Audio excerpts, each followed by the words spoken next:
Camille. Camille, tu dors?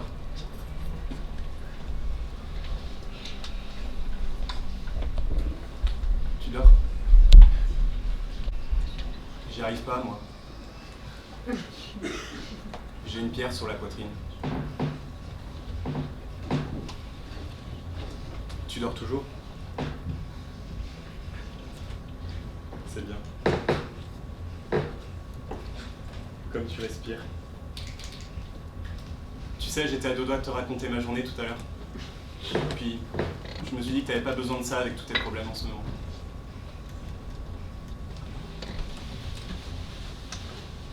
Tu dors? Tu sais, j'ai fait un détour par Uzès ce matin, pour rejoindre Avignon. Et comme j'avais un peu d'avance, je me suis accordé une virée nostalgique dans le centre de la ville. Comme ça, pour voir. Je me suis garé sous les arcades et j'ai marché jusqu'à Jean Tardieu, mon ancienne école primaire, qui est toujours gardée par deux énormes platanes devant l'entrée. Ça n'avait pas changé. Pour pas faire les choses à moitié, je me suis payé un pain au chocolat dans la boulangerie d'en face. J'ai jeté. Trop sucré.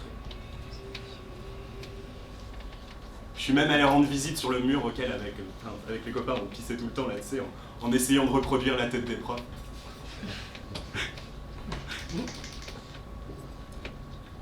Et 2 rues plus loin, le conservatoire de musique. L'odeur de la javel, les instruments de toutes les classes qui résonnent dans le hall, la petite angoisse de ne pas avoir assez bossé. Tout pareil qu'avant.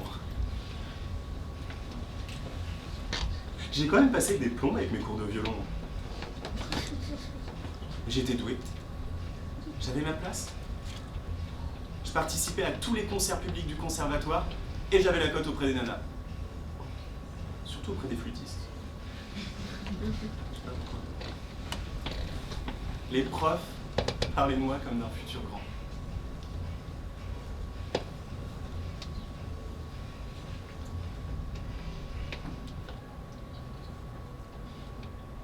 Quand j'ai claqué la portière de ma voiture et que je me suis rassis devant le volant,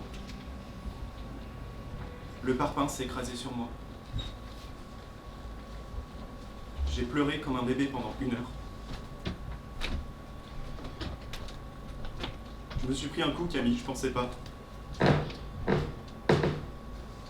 J'ai réalisé à quel point j'avais été un petit garçon d'enfer. Un aventurier vif avec une bouille à qui on pardonnait tout. Tout le monde était sûr que ma route allait être brillante et se réjouissait d'applaudir l'adulte que j'allais devenir. J'avais cette confiance et comme un con, j'en ai fait un trône. Je me suis assis dessus, paralysé, d'année en année. J'ai laissé pourrir mes talents.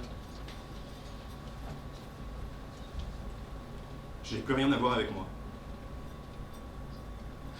Et rien que cette pensée de ce petit garçon avec cette petite bouille là et les vêtements tout déchirés d'avoir trop bougé,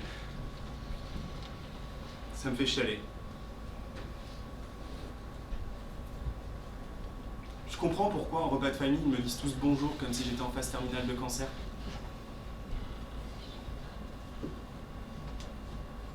Ils se souviennent de quel prince j'étais et sont gênés de voir à quel point je suis passé à côté.